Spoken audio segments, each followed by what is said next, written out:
Graça e paz, meus irmãos. Hein? Vamos dar continuidade à série do Evangelho de João. E hoje, esta manhã, nós adentramos no capítulo 15 do Evangelho de João.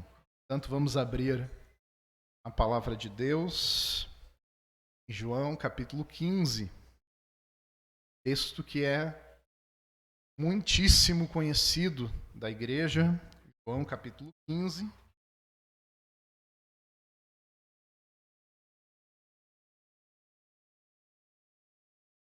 Vamos ler a partir do verso 1.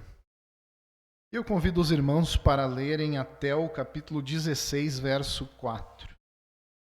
Para não podar a perícope, eu vou avançar um pouquinho no 16. Diz assim a palavra do Senhor: Eu sou a videira verdadeira e o meu Pai é o lavrador. Todo ramo que estando em mim não der fruto, ele o corta. E todo o que dá fruto ele limpa, para que produza mais fruto ainda. Vocês já estão limpos por causa da palavra que lhes tenho falado. Permaneçam em mim e eu permanecerei em vocês. Como o ramo não pode produzir fruto de si mesmo se não permanecer na videira, assim vocês não podem dar fruto se não permanecerem em mim. Eu sou a videira, vocês são os ramos. Quem permanece em mim e eu nele, esse dá muito fruto, porque sem mim vocês não podem fazer nada. Se alguém não permanecer em mim, será lançado fora, à semelhança do ramo, e secará, e o apanham, lançam no fogo e o queimam. Se permanecerem em mim, e as minhas palavras permanecerem em vocês, pedirão o que quiserem, e lhes será feito. Nisso é glorificado meu Pai, que vocês deem muito fruto, e assim mostrarão que são meus discípulos. Como o Pai me amou, também eu amei vocês. Permaneçam no meu amor. Se vocês guardarem os meus mandamentos, permanecerão no meu amor, assim como também eu tenho guardado os mandamentos de meu Pai, e no seu amor permaneço. Tenho-lhes dito essas coisas para que a minha alegria esteja em vocês, e a alegria de vocês seja completa. O meu mandamento é este, que vocês amem uns aos outros, assim como eu os amei. Ninguém tem maior amor do que este, de alguém dar a própria vida pelos seus amigos.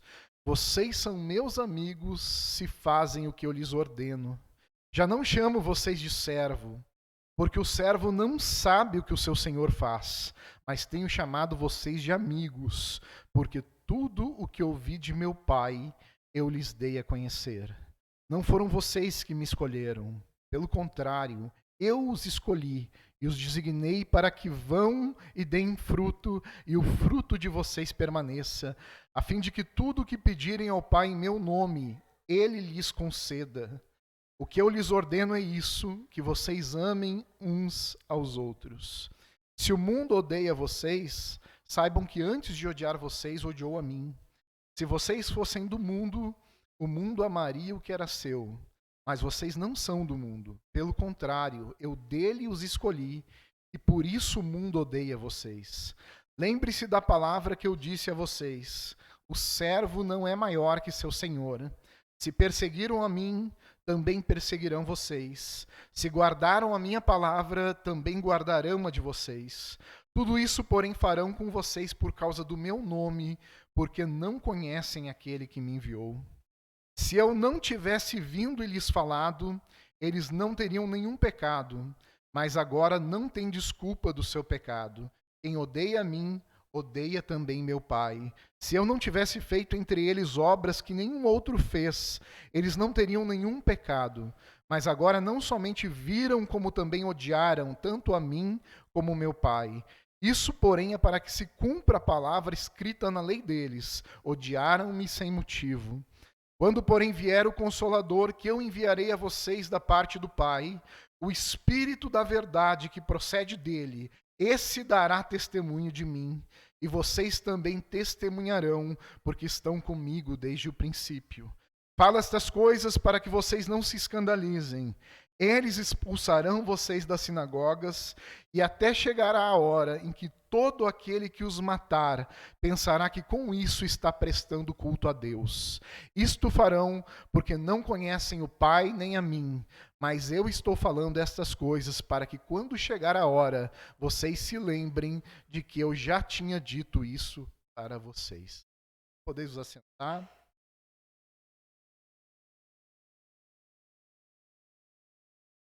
Uau! Texto. Meus irmãos, nós estamos nos encaminhando para o fim do ministério terreno de Jesus. E é interessante que, a despeito dos outros evangelhos, que dedicam mais ou menos um terço do seu conteúdo à última semana, a morte e a ressurreição de Jesus, o Evangelho de João tem praticamente a metade do seu conteúdo, a metade da sua extensão, desses últimos momentos da vida de Jesus. E antes de nós entrarmos no texto, eu gostaria de tecer algumas breves palavras a respeito do contexto em que Jesus profere essas palavras. O pastor Rodrigo já disse na semana passada que esse é o último discurso de Jesus. O último discurso de Jesus, ele tem início no capítulo 14 e ele vai até o final do capítulo 16, depois é finalizada pela oração sacerdotal de Jesus no capítulo 17. Nesse momento, a Bíblia nos mostra, e talvez nem tanto o Evangelho de João, porque o Evangelho de João ele acaba centralizando muito mais nos discursos de Jesus do que propriamente nas ações de Jesus. É um evangelho que dá mais foco ao ensino de Jesus. Mas quando nós olhamos os sinóticos, Mateus, Marcos e João, nós vemos que de fato Jesus estava muito angustiado quando proferiu essas palavras. Jesus estava sofrendo uma angústia tremenda. E não é à toa que o pastor Rodrigo disse que era Jesus que precisava ser consolado, porém é ele que nesse momento vai consolar os discípulos. Esse é o último discurso. Havia muitas emoções no ar. Jesus estava angustiado, os discípulos estavam tristes, isso é muito claro pelo contexto da passagem. E aqui, neste texto, Jesus não apenas consola os discípulos, mas também prepara para a missão que eles vão ter que enfrentar no mundo. O propósito de Jesus não é apenas trazer consolo, mas preparar aqueles discípulos para a missão que eles vão ter que enfrentar no mundo. É importante ressaltarmos isso, eu sei que isso é lógico, mas esses discípulos para os quais Jesus está falando serão os líderes da igreja que será formada logo em breve. Dessa forma, Jesus vai trazer algumas verdades fundamentais para esses discípulos. São esses discípulos tímidos, esses discípulos que abandonam Jesus, esses discípulos inconstantes que logo mais serão a liderança da igreja. E aqui Jesus traz alguns ensinos, eu resumi eles basicamente em 3 aqui. O primeiro ensino claro desta parábola, não é essa divisão do texto, mas são ensinos que Jesus traz para os discípulos, para os prepararem para a obra que eles haveriam de enfrentar, é que toda a vitalidade espiritual, tanto do cristão quanto da igreja, provém da sua união com Jesus. A expressão aqui mais usada no texto é permanecer, de sorte que apenas permanecendo em Cristo e unidos a Ele, nós podemos dar fruto e nós teremos as nossas orações atendidas. Essa é a primeira lição que Jesus ensina aos discípulos. Essa lição é clara: sem estar em Cristo, não há como desenvolver o ministério cristão. A atividade cristã, o ser igreja, o viver a vida cristã é algo completamente sobrenatural. Só é possível mediante a união do crente com Jesus. É por isso que Henry Scougal diz que se trata da vida de Deus na alma do homem. Ou seja, essa vida não flui dos discípulos, essa vida flui do próprio Cristo. É o Pai e o Filho, no vínculo do Espírito Santo, que dá esse poder, esse dinamismo para a igreja e para os discípulos de forma individual. A segunda lição que Jesus quer deixar clara para esses discípulos é que a comunidade formada a partir dele, a igreja que ainda haveria de ser formada, deve ser caracterizada pela obediência aos ensinamentos de Jesus e pelo amor aos irmãos. Esse ensino também é muito pungente aqui no texto. Essa comunidade formada por Jesus, habitada pelo Espírito Santo, capacitada pela união entre o crente e Cristo, ela deveria tanto obedecer os mandamentos como viver em amor, em comunhão, em união. E por fim, Jesus alerta de antemão que essa união com Ele, que produz vida, que produz a comunhão cristã, que habilita o cristão a obedecer a Deus, também seria motivo de ódio do mundo. O mundo odiaria os crentes por eles estarem unidos a Cristo. E esses discípulos deveriam permanecer em Jesus diante das perseguições. Ou seja, João antecipa aqui, no discurso de Jesus, a necessidade de permanência e a necessidade de enfrentarem oposições sem que eles apostatassem da fé. E assim, basicamente, que Jesus vai iniciar este capítulo 15. Jesus se concentra aqui na vida, no frutificar, no testemunho, na resistência que os seus seguidores enfrentarão no período em que ele estaria longe. Basicamente, aqui Jesus está preparando os discípulos. Já vou dar o tema aqui do sermão para o nosso irmão Rafael depois colocar: a união com Cristo e os seus desdobramentos. É isso que vai tratar o capítulo 15 do Evangelho de João. Basicamente, esse texto ele é dividido em 3 grandes blocos aqui. O primeiro bloco, que vai do verso 1 ao 8, trata da metáfora da videira. Percebam que não é uma parábola, porque não existe enredo aqui, é uma metáfora. Pode ser até uma metáfora expandida, mas é uma metáfora que Jesus trabalha para nos comunicar a respeito do relacionamento entre o Pai, o Filho e a Igreja. Do verso 9 a 16, há um comentário a essa metáfora expandida, trabalhada, e por fim, a partir do verso 17, nós temos aqui o ensinamento sobre a opressão, a perseguição que os cristãos enfrentariam. A primeira parte, logo no início do capítulo, vai falar sobre a metáfora da videira. E essa metáfora, a princípio, parece muito simples. Jesus se apresenta como a videira verdadeira, Pai, o agricultor. O Pai aqui é apresentado como aquele que poda todo o ramo frutífero para que produza mais fruto, corta aquele que não produz fruto, e por fim os discípulos são os ramos que só podem ser frutíferos se permanecerem em Jesus. Agora é importante eu trazer algo aqui ao conhecimento da igreja. Quando Jesus se apresenta como a videira verdadeira, qual é o objetivo dessa declaração? Por que Jesus usa justamente a metáfora da videira aqui com os discípulos?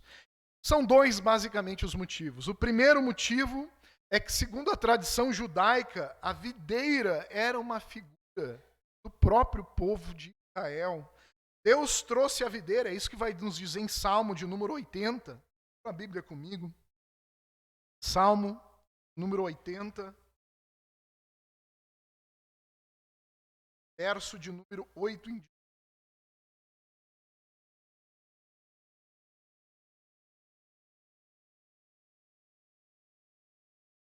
Vejam o que vai nos dizer a palavra.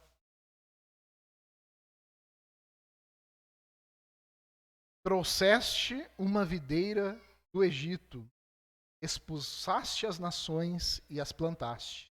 Preparaste-lhe o terreno, e ele deitou profundas raízes e encheu a terra. Com a sombra deles, os montes se cobriram e os ramos se estendem por cima dos cedros. Então, Israel aqui é comparado a uma videira plantada por Deus na terra prometida. Porém, a maioria dos textos que vão tratar Israel como videira, e são inúmeros aqui no Antigo Testamento, eles têm um denominador comum. Essa videira, plantada por Deus, tinha tudo para dar fruto, porém, ela não deu fruto. E toda vez que Israel é chamado de videira, toda vez que Israel é apresentado como uma videira, Deus aqui é apresentado na figura do lavrador, daquele que cuida, daquele que planta essa videira. Porém, em nenhum dos textos do Antigo Testamento, essa videira que tinha tudo para ser boa, essa videira que tinha tudo para produzir fruto, ela acaba não produzindo ou produzindo frutos maus, frutos amargos, e em todos os textos é anunciado um castigo e um julgamento pela falta de frutificação da videira. Vejam, por exemplo, eu só vou citar mais esse texto, Isaías, no capítulo de número 5. Isaías, no capítulo de número 5, verso de número 1 até o verso de número 7. Percebam como Israel aqui é tratado como a videira com a qual o lavrador, o Deus Pai, plantou, cuidou, porém ela não apresentou frutos agradáveis. Diz assim a palavra de Deus: agora cantarei ao meu amado o seu cântico a respeito da sua vinha. O meu amado teve uma vinha numa colina fértil, cavou, tirou as pedras e plantou as melhores mudas de videira. No meio da vinha construiu uma torre, fez também um lagar. Ele esperava que dessem uvas boas, mas deu uvas bravas. E agora, ó moradores de Jerusalém e homens de Judá, peço que julguem entre mim e a minha vinha. Que mais podia fazer a minha vinha que eu não tenha feito? E como esperando eu que desse uvas boas, venho a produzir uvas bravas, que também significa uvas amargas. E agora darei a conhecer o que pretendo fazer com a minha vinha. Vou tirar a cerca que está ao redor, para que a vinha sirva de pasto.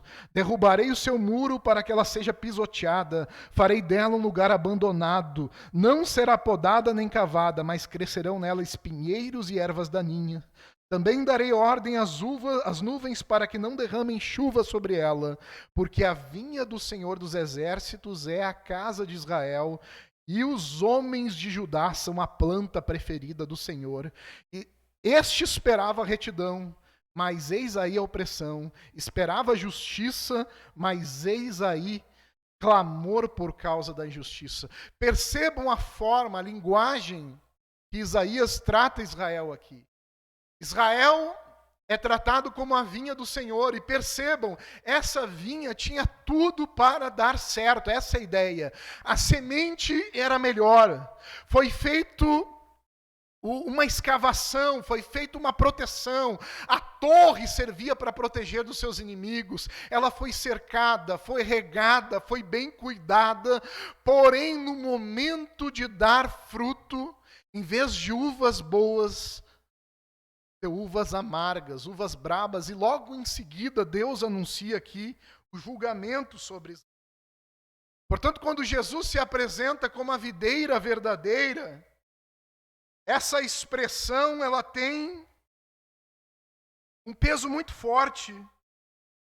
Percebam que tanto neste texto em João 15, quanto no texto de Isaías, Deus é o agricultor.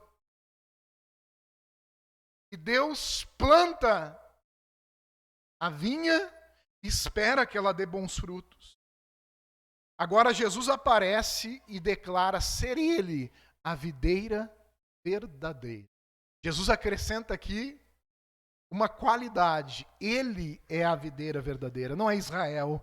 Nesse sentido, vai dizer N.T. Wright, que a revista Newsweek aponta como o principal teólogo do Novo Testamento atualmente, ele vai dizer assim: essa expressão de Jesus só pode ter o sentido de que ele em si mesmo é o verdadeiro Israel.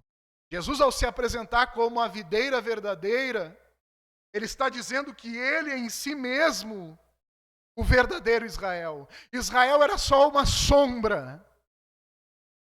Israel só apontava para uma realidade da qual Cristo é o cumprimento. Cristo é a substância, como vai dizer Paulo em Colossenses capítulo 2, verso 17, que tudo era sombra. Porém, a realidade, o corpo, a substância é Jesus. E é por isso que Jesus usa a expressão que ele é a videira verdadeira. Com isso, os seguidores de Jesus são os que fazem parte do verdadeiro povo de Deus. Aqueles que pertencem a Ele e que permanecem nele.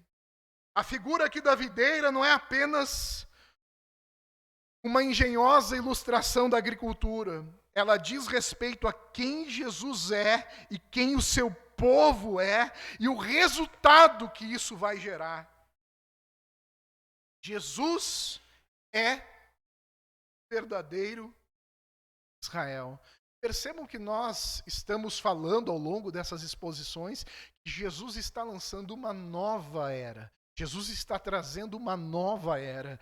Lá no capítulo de número 2, por exemplo, nós falamos que Jesus é o verdadeiro templo. O templo agora era substituído por Jesus. No capítulo de número 6, Jesus se apresenta como o verdadeiro pão da vida. O pão não é o que Moisés deu a Israel no deserto, mas Jesus é o verdadeiro pão que dá vida. No capítulo 4, Jesus se apresenta como a água que mata a sede. No capítulo 10, como o bom pastor. No capítulo 11, como aquele que ressuscita os mortos. E agora no capítulo 15, como a videira verdadeira, ou seja, aquele no qual o povo de Deus verdadeiro de todas as épocas retiram, extraem a vida, a seiva. Jesus é o novo Israel. Jesus é o novo Israel e percebam como isso é importante. Mais adiante Jesus vai dizer que por causa dele, alguns dos seus discípulos, isso está no capítulo 16, alguns dos seus discípulos seriam expulsos da sinagoga. Ser expulso da sinagoga era ser expulso da vida comunitária, era ser expulso da comunidade que se entendia como comunidade da aliança. Agora Jesus acalma os seus discípulos dizendo que a verdadeira comunidade não é aquela que se reúne em torno do Israel étnico, em torno dos ensinamentos simplesmente de Moisés que eram lidos na sinagoga. A verdadeira comunidade era a comunidade que ele mesmo estava formando. Os filhos de Deus, o Israel de Deus, são aqueles que pertencem, que estão em Jesus. Portanto, o mesmo fato dos discípulos serem expulsos da sinagoga não significa que eles estariam sendo cortados do povo de Deus. O povo de Deus aqui é identificado com aqueles que pertencem, com aqueles que permanecem em Jesus. Então, todas essas sombras do Antigo Testamento, elas se desfazem à luz daquilo que Jesus é. Agora, por outro lado, Jesus não apenas está se apresentando como o verdadeiro Israel, mas ele também é que principalmente lida com a união entre ele mesmo e os seus seguidores. União sem a qual não é possível produzir frutos. Ou seja, quer que esteja envolvido nessa intimidade entre Cristo e os seus seguidores, está na essência da vitalidade espiritual. É isso que Jesus vai dizer: eu sou a videira verdadeira, o meu pai é o lavrador. Todo ramo que estando em mim não der fruto, ele corta, e todo que dá fruto, ele limpa, para que produza mais. E aqui, irmãos, percebam a diferença. Diferentemente de Israel, foi uma videira que não deu fruto. Esse processo é tão importante que todo ramo está em Jesus. É trabalhado pelo Pai para que produza mais ainda. O que nós aprendemos aqui?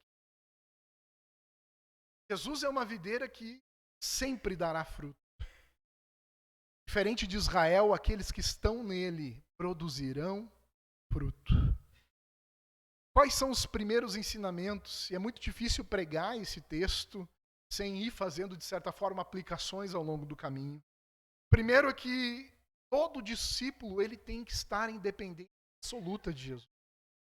Nós extraímos a nossa vida, nós extraímos o nosso propósito, nós extraímos o poder. Justamente isso é a preocupação de Jesus. O poder para a missão da igreja não está nos discípulos, está no próprio Cristo. Os discípulos ainda não haviam recebido o Espírito Santo. O Espírito Santo ainda não tinha descido com poder sobre a igreja. Porém, essa missão que Jesus confia aos discípulos de anunciar o seu nome em todas as nações, só seria possível mediante o poder do Espírito Santo. Nada pode ser feito à parte de Jesus. O ramo nada tem, ele simplesmente depende da videira para o fruto. Esse texto também nos ensina uma lição de fecundidade. Jesus repetidamente repete a palavra fruto nesse texto. Ele falou de frutos, depois de mais frutos e em seguida de muitos frutos, como em João 15:8. E é no poder de Deus, por meio de Cristo, que nós devemos. Meus irmãos, vejam a repercussão disso. Esses discípulos logo adiante trairiam Jesus.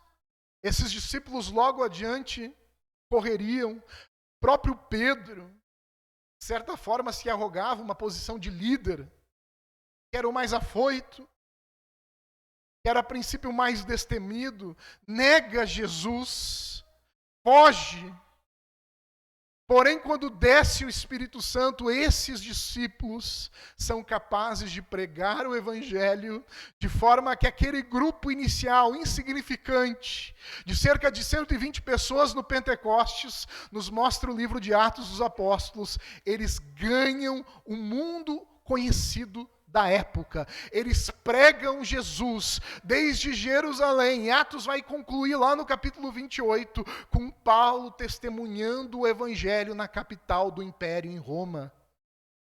Esses discípulos que antes não tinham coragem de se pronunciar, agora num único sermão, são capazes de agregarem quase 3.000 pessoas. Jesus está dizendo, vocês precisam do meu poder, do meu Espírito.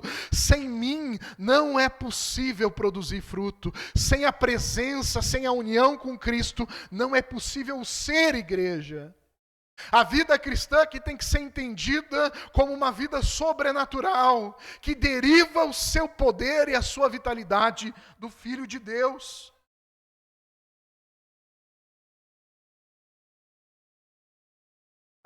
A vida do ramo é uma vida íntima de comunhão. E é por isso que Jesus fala tanto na necessidade de permanecermos nele.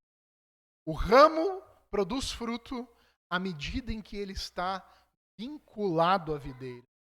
Tem também uma outra possível analogia, uma outra possível lição é que não há verdadeiro cristão sem alguma fruto. Se espera que todo cristão produza fruto. Essa videira, como eu disse, ela é diferente de Israel. Toda ela é frutífera. Toda ela produz fruto. E aqui é importante nós ressaltarmos essa mensagem, porque daqui vai derivar todo o contexto do capítulo 15. O propósito dos ramos, vai dizer Jesus no verso 5, é produzir muito fruto. Se nós continuarmos a leitura do texto, o texto vai nos mostrar que este fruto é consequência da oração em nome de Jesus e é para a glória do Pai. Versos 7, 8 e 16. Isso sugere que o fruto na metáfora representa tudo aquilo que é produto da oração efetiva de Jesus. Talvez alguém pergunte, o que é esse fruto, Isaac? Esse fruto tem a ver com a obediência aos mandamentos de Jesus, verso 10. A experiência da alegria de Jesus, verso 11, o amor uns pelos outros, verso 12, e o testemunho diante do mundo, versos 16 a 17.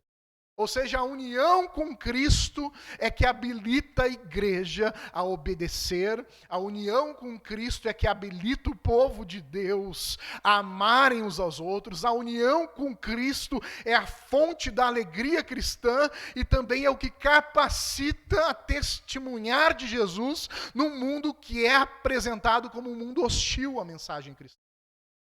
É a união com Jesus que vai fazer com que discípulos tímidos, fracos, inconstantes, preguem a mensagem de Cristo ao mundo e estejam dispostos até mesmo a morrer por este evangelho.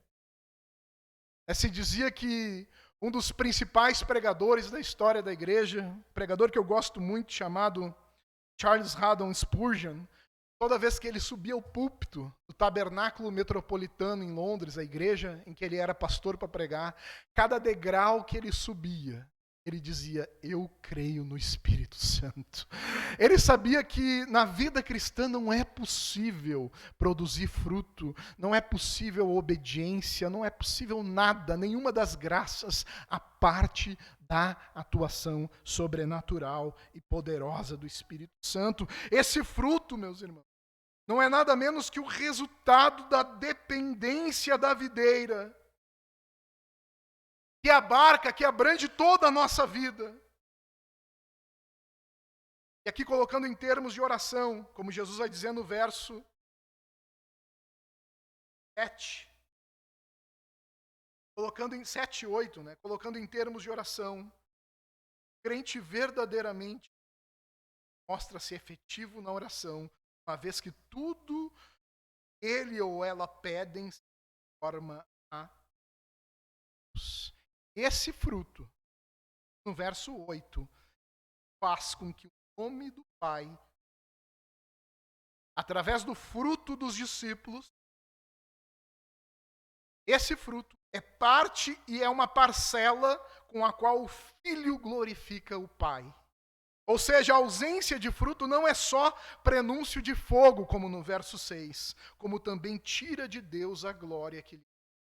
A ausência de fruto não é só prenúncio de julgamento, mas também tira de Deus a glória que é. Então a metáfora, ela é muito simples. Jesus é o novo Israel. O povo de Deus não é aquele que se agrega à nação de Israel, não é o Israel étnico, não se confunde com nada disso. O povo de Deus se compõe de todos aqueles ramos que, estando ligados na videira, recebem dele a vida, a vitalidade e o poder. Esse povo de Deus, que não é o Israel étnico, foi chamado por Deus. E um dos objetivos desse chamado é que ele deve produzir fruto. E para que o povo de Deus produza fruto, não apenas a palavra de Deus opera, nos limpando, trabalhando em nós, que Jesus vai dizer no verso 3 e 4, não apenas a palavra de Deus permanece em nós, como também o Pai ativamente trabalha na vida dos filhos de Deus, seja cortando aquele que não produz fruto. E aqui nós temos um exemplo claro na vida e na história de Judas Iscariotes, seja podando aquele que produz fruto para que produza mais fruto. Ou seja, o propósito de Deus, o que traz glória a Deus é a frutificação do seu povo.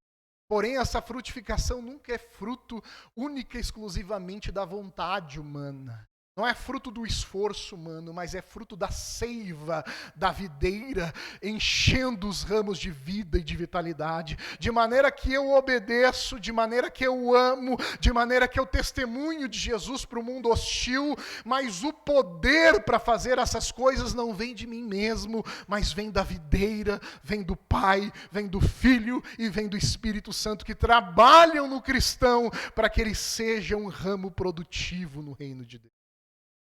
Essa é a ideia do texto. Essa é a ideia da mensagem que Jesus ensina. Agora, a partir do verso 9, a figura da metáfora continua presente. Porém, aqui é uma explicação.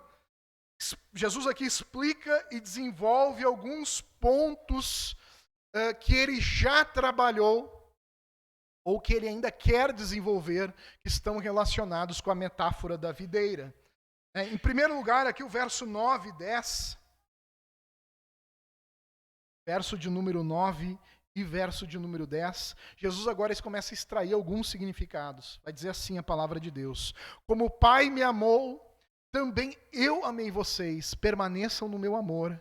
Se vocês guardarem os meus mandamentos, permanecerão no meu amor. Assim como eu tenho guardado os mandamentos de meu Pai, e no seu amor permaneço.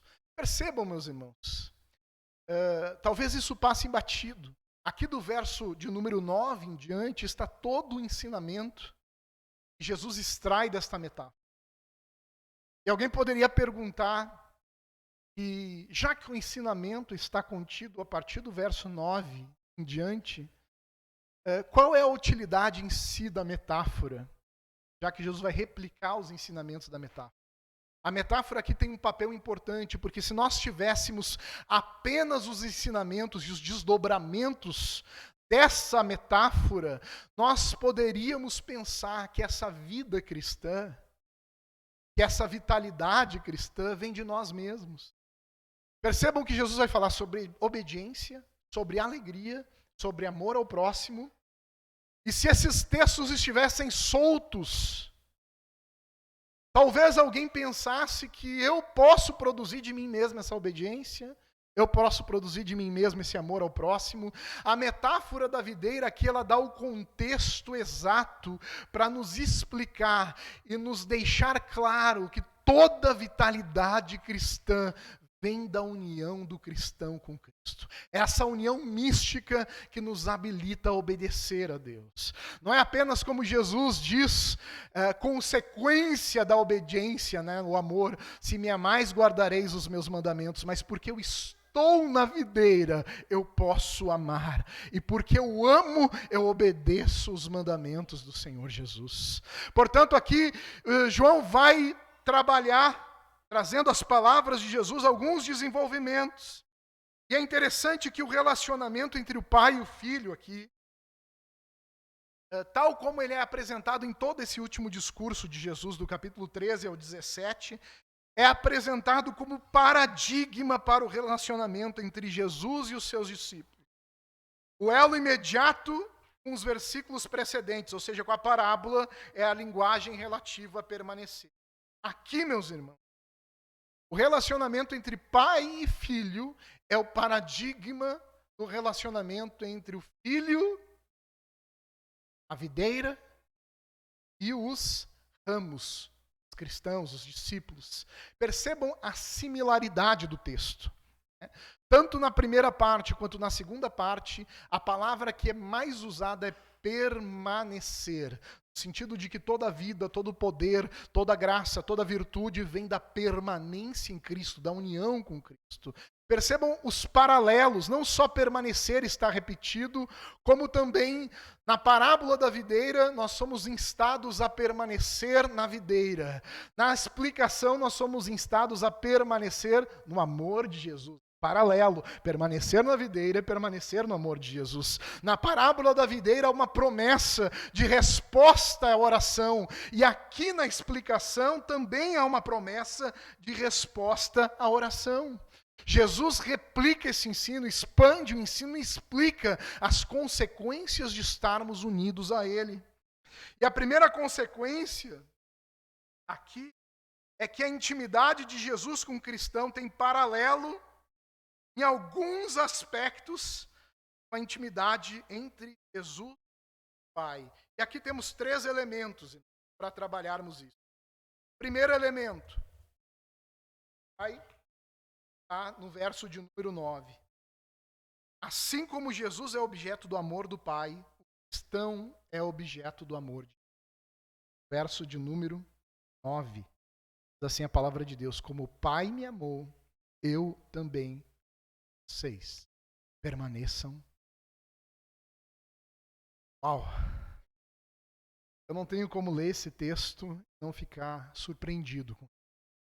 Jesus aqui diz que não apenas nos ama, mas Ele ama com tal intensidade que o paralelo que Ele usa o amor dele pelos discípulos, ele é espelho, ele é algo a ser comparado ao Pai pelo. O próprio Deus nos ama. Mas Jesus aqui é apresentado, de certa forma, como mediador desse amor. O Pai amou o Filho de tal maneira que deu o seu Filho. Amou o mundo de tal maneira que deu o seu Filho unigênito para que todo aquele que nele crê não pereça. Mas o Pai amou o Filho. Um amor tão especial. O Pai, no momento do batismo, disse: esse é o meu Filho amado em quem está todo o meu prazer. O Pai, perceba, os discípulos já tinham vivido isso. João tinha vivido isso. João, Tiago e Pedro estavam presentes com Jesus no Monte da Transfiguração. Quando Jesus, ele resplandece com a glória divina. E a Bíblia diz que ele está conversando com Elias e Moisés, e daqui a pouco, Pedro, todo afoito, já quer construir uma cabana para os três. E daqui a pouco a glória de Deus inunda o lugar. Eles só ficam vendo Jesus. E a voz de Deus ecoa: esse é o meu filho. E aqui Jesus disse: assim como meu Pai me amou, eu também amei vocês. Os discípulos aqui são chamados, irmãos, para esse relacionamento de amor existente na Trindade. O Pai, o Filho e o Espírito Santo perfeitamente se amaram desde toda a eternidade, e nós somos convidados a entrar nessa ciranda de amor do Evangelho. Assim como o Pai me amou, Jesus disse, eu também os amei. Ele continua. Outro desdobramento. Assim como Jesus permanece no amor do Pai pela obediência, o cristão precisa permanecer no amor pela obediência. Verso de número 10. É o que a palavra de Deus vai dizer. Se vocês guardarem os meus mandamentos, permanecerão no meu amor, assim como eu também tenho guardado os mandamentos de meu Pai, seu amor permaneço. A forma como esse amor é demonstrado ao mundo é através da obediência. Não é à toa que a obediência aos mandamentos de Deus é um dos 3 testes que João vai apresentar lá na primeira epístola de João, os 3 testes do cristianismo verdadeiro. Obediência a Jesus. Aquele que diz que permanece nele, esse também deve andar assim como. Então nós somos chamados para obedecer a Cristo. Agora percebam, justamente o que eu disse agora há pouco. Essa obediência não é e não pode ser entendida como uma obediência mecânica.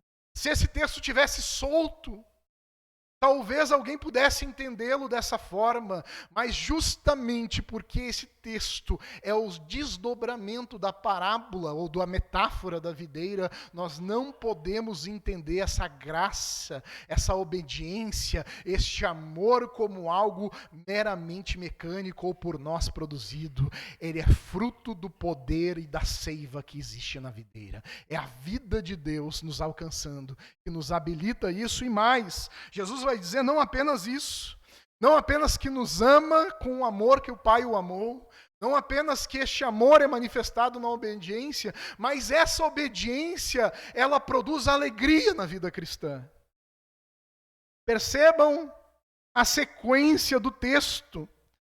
Verso de número 11, tenho-lhes dito estas coisas para que a minha alegria esteja em vocês e a alegria de vocês seja completa.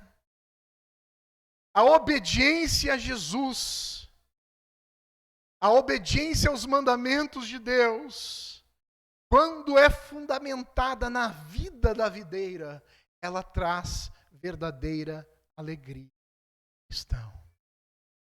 O cristão que obedece é alegre. Essa alegria é apresentada aqui no capítulo 15 da mesma forma que a paz é apresentada no capítulo 14.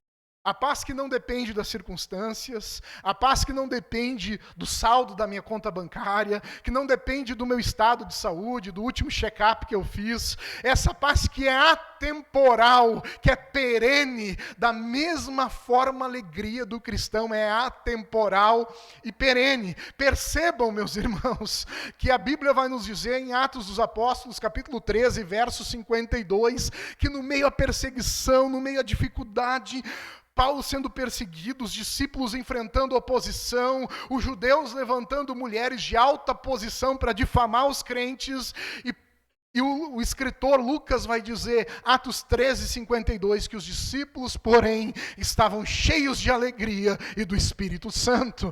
Como pode, num contexto desse, é só ler o capítulo 13 de Atos, o escritor dizer que os discípulos transbordavam, dizem outras traduções, de alegria e do Espírito Santo. Isso não vem de nós, é o poder da seiva divina, é a vida de Deus na alma do homem, que dá vida, que dá alegria, que dá paz, que o mundo não pode e jamais poderá entender, porque é uma obra sobrenatural do Espírito Santo na vida do crente. É por isso que Paulo pôde falar de alegria na carta aos Filipenses, uma carta que ele escreveu da prisão.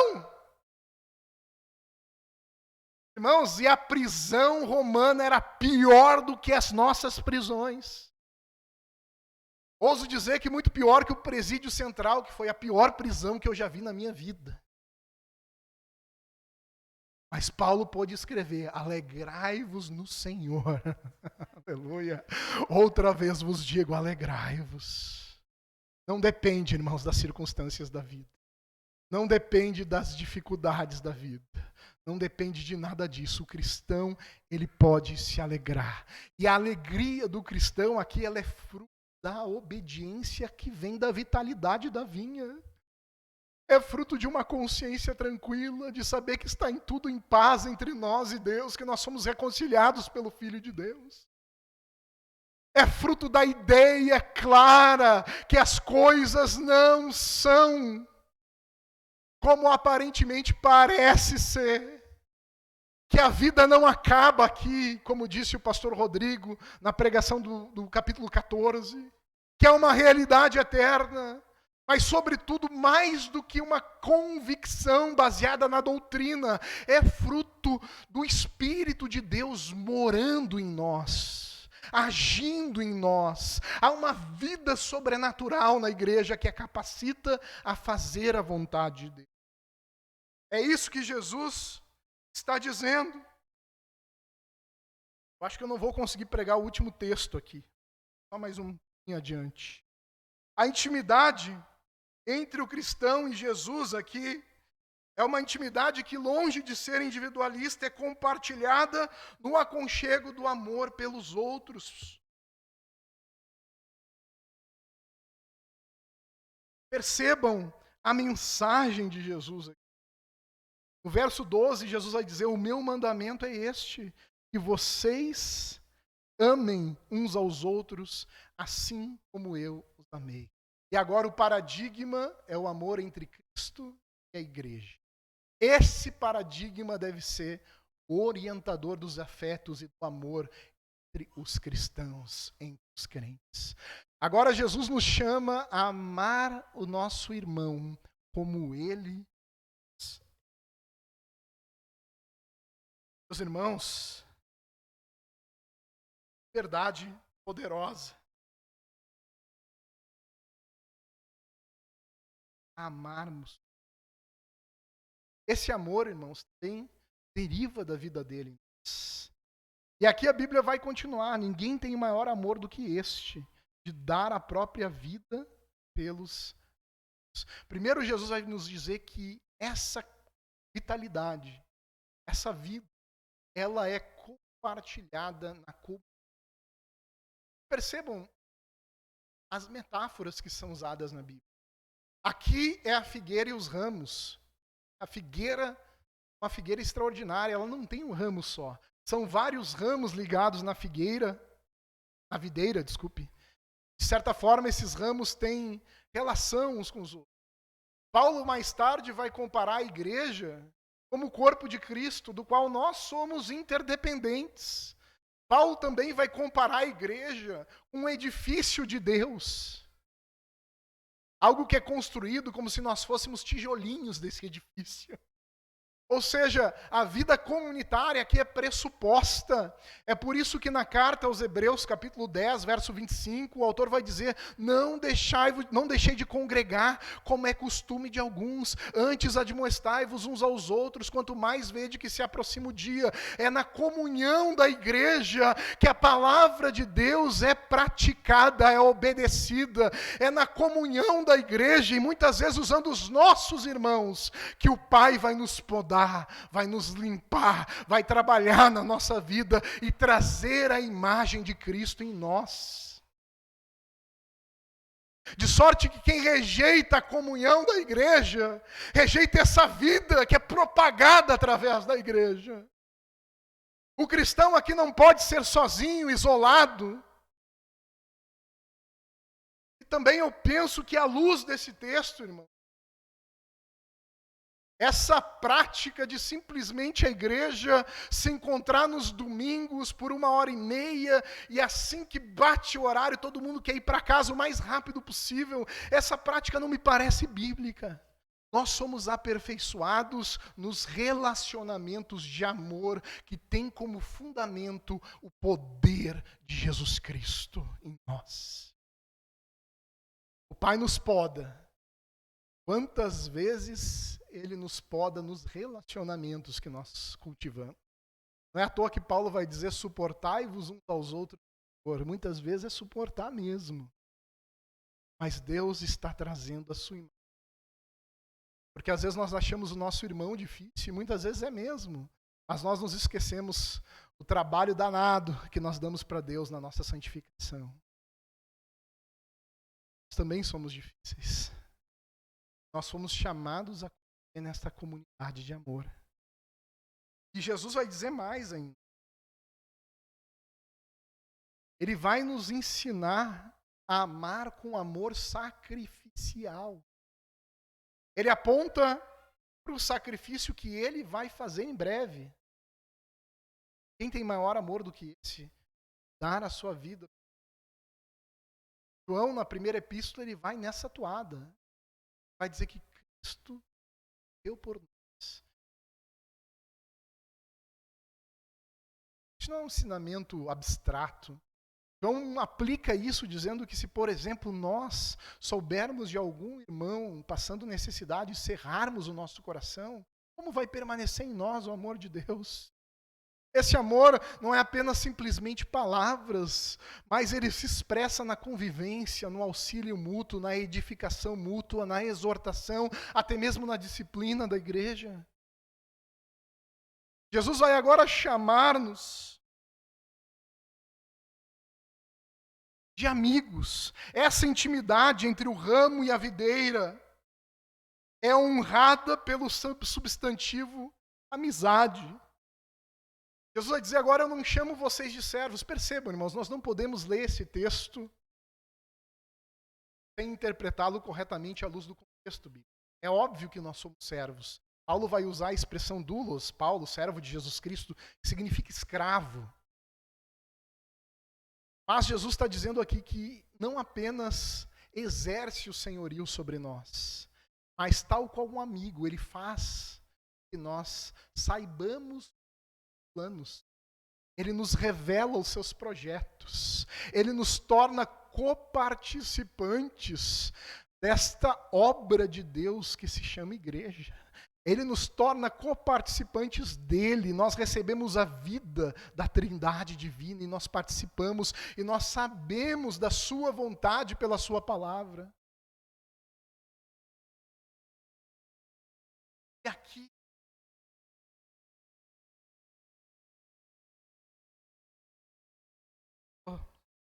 para encerrar, a intimidade de Jesus e essa amizade. Verso número 16. A intimidade de Jesus e essa amizade é baseada não por termos escolhido Jesus. Percebam a linha de argumentação.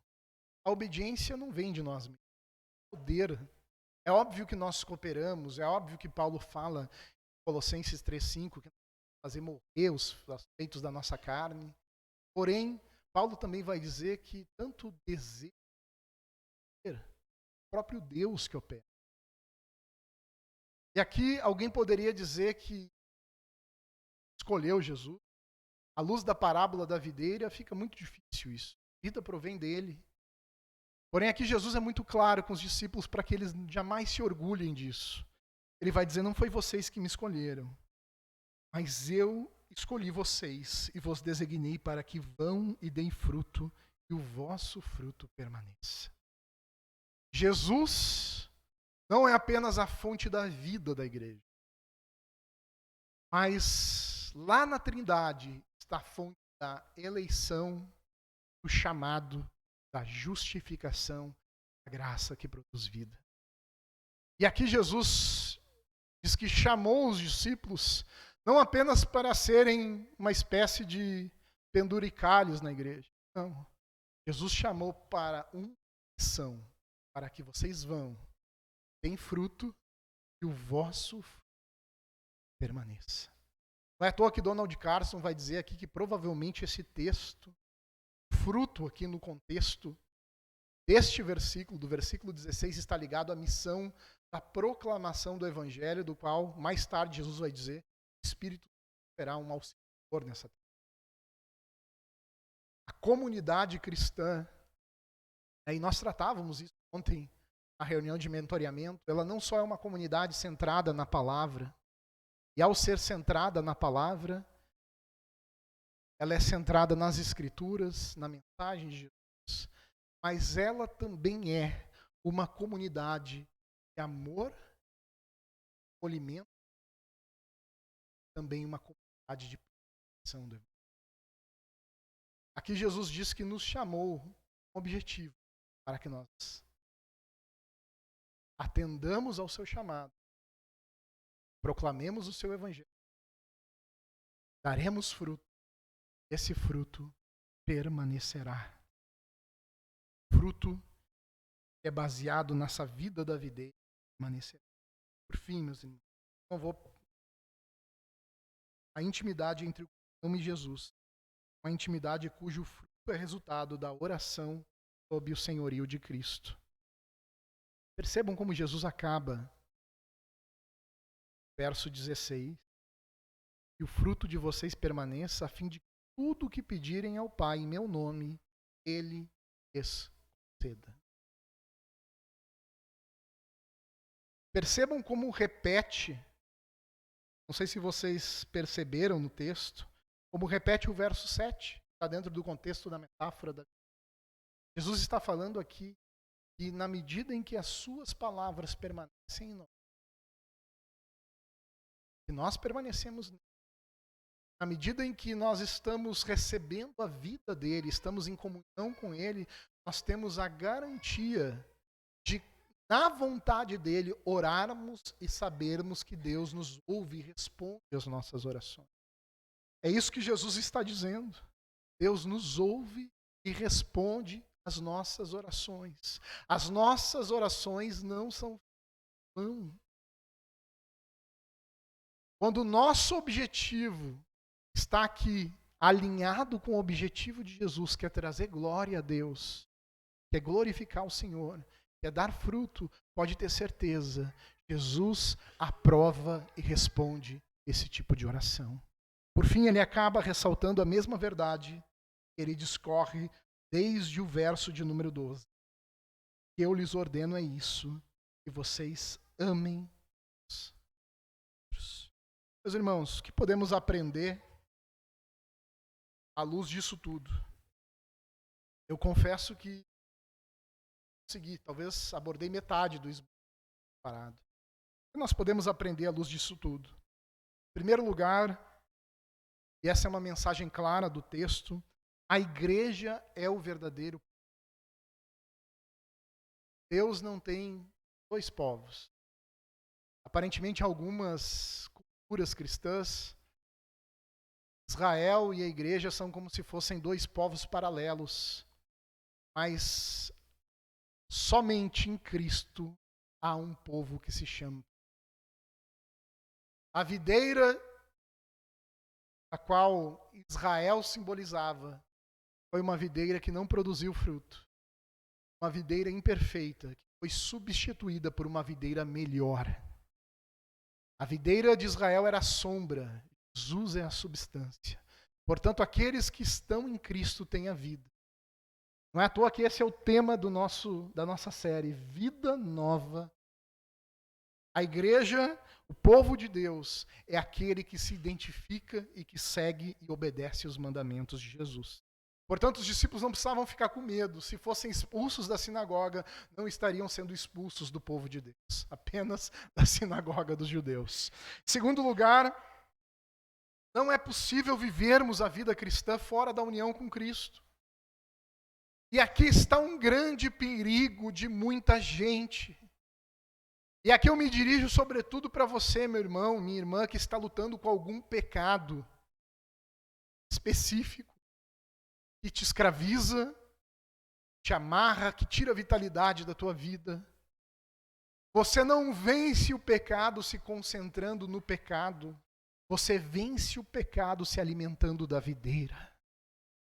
O poder para destruir o pecado não vem de se concentrar no pecado. O poder de destruir o pecado vem de buscar a Deus em Cristo Jesus. À medida que nós buscamos, à medida que nós almejamos, esses afetos santos são formados em nós. De maneira que não é possível aqui a neutralidade. Para o pecado ser desarraigado da tua vida, outra coisa vai ter que ocupar o lugar do pecado. Não há um vácuo no coração das pessoas, não há um vácuo no coração do cristão. Então a maneira como nós lutamos com o pecado é entendendo que toda a vida, todo o poder, toda a libertação provém do Senhor Jesus e chega a nós, é aplicada à nossa vida pela obra do Espírito Santo. Terceira coisa, toda a vitalidade espiritual da igreja provém do próprio Jesus. Isso está muito claro no texto. A nossa vida provém dele. As nossas obras provêm dele. Ele é a fonte de tudo. Quarta aplicação. Os filhos de Deus obedecem os mandamentos. E essa é uma das provas que João apresenta. E aqui eu me dirijo também a você. Será que a sua vida tem demonstrado esse fruto? Será que a tua vida tem demonstrado essa novidade de vida? Irmãos, há um julgamento para aquele ramo que não produz fruto. E será cortado, nos diz a Bíblia. Paulo vai nos dizer em 2ª carta aos Coríntios, examine a si mesmo para ver se Cristo, de fato, está em vós. Estou citando o texto da ceia. 2 Coríntios, Paulo também vai falar isso. Alguém pode achar que eu estou citando errado 1 Coríntios. Não. 2 Coríntios, Paulo fala que nós devemos avaliar nós mesmos se é que de Cristo permanece. Por fim, meus irmãos, vou deixar as outras aplicações para a continuação do sermão. A igreja deve ser uma comunidade de amor. Quando Jesus resume os mandamentos, ele vai dizer, o meu mandamento é esse. Vocês se amem uns aos outros. E ao amarem uns aos outros, vocês mostrarão ao mundo que de fato o Pai. Ao amarem uns aos outros, vocês mostrarão ao mundo que de fato há algo diferente no meio de vocês. E eu termino aqui dizendo que a igreja primitiva, logo recém-formada, e os discípulos obedecendo essa mensagem de Jesus, diz a palavra de Deus lá em Atos, capítulo 2, verso 42 em diante, que eles permaneciam na doutrina dos apóstolos, na oração, no partir do pão, na comunhão. E finaliza o texto dizendo assim, que esse amor, essa unidade, fazia com que a igreja caísse na simpatia de todo o povo. Todos os dias acrescentava o Senhor. Que nós sejamos uma comunidade de amor. Que esse amor flua sempre da videira. Que nós possamos obedecer a Cristo. Que nós possamos frutificar. Que as nossas orações sejam em conformidade com a vontade de Deus. Nesse sentido, eu tenho certeza que teremos uma igreja poderosa e pronta a enfrentar qualquer desafio se nos apressa. Vamos orar. Pai amado, nós louvamos o teu nome pela tua palavra, Senhor. Palavra essa que produz vida. Tua palavra nos diz que toda fonte de vida, de poder, de virtude provém de ti, Senhor. Tu és muito claro ao dizer que sem ti nós não podemos fazer nada, e nós reconhecemos isso. A nossa vida provém de ti, o nosso dinamismo espiritual, o nosso poder, a capacidade, Senhor, de obedecermos os teus mandamentos, de nos alegrarmos, de amarmos uns aos outros, tudo isso provém de ti, tudo isso é obra da graça, Senhor, e te pedimos que esta obra esteja profundamente presente aqui na nossa congregação. Que haja fruto, Senhor, e muito fruto. Que o Senhor nos ajude, Deus, a recebermos com alegria essa poda que pode ser dolorida, mas que vai nos fazer ainda mais frutíferos para a glória do teu nome. O que queremos, Senhor, é que tu sejas glorificado em nós, Senhor. Continua conosco, nos enchendo do teu Santo Espírito, moldando o nosso intelecto, a nossa vontade e os nossos afetos, e nos fazendo, Senhor, sal da terra e luz para esse mundo, a fim de que as pessoas vejam as boas obras praticadas pelo teu povo e glorifiquem a ti, Senhor.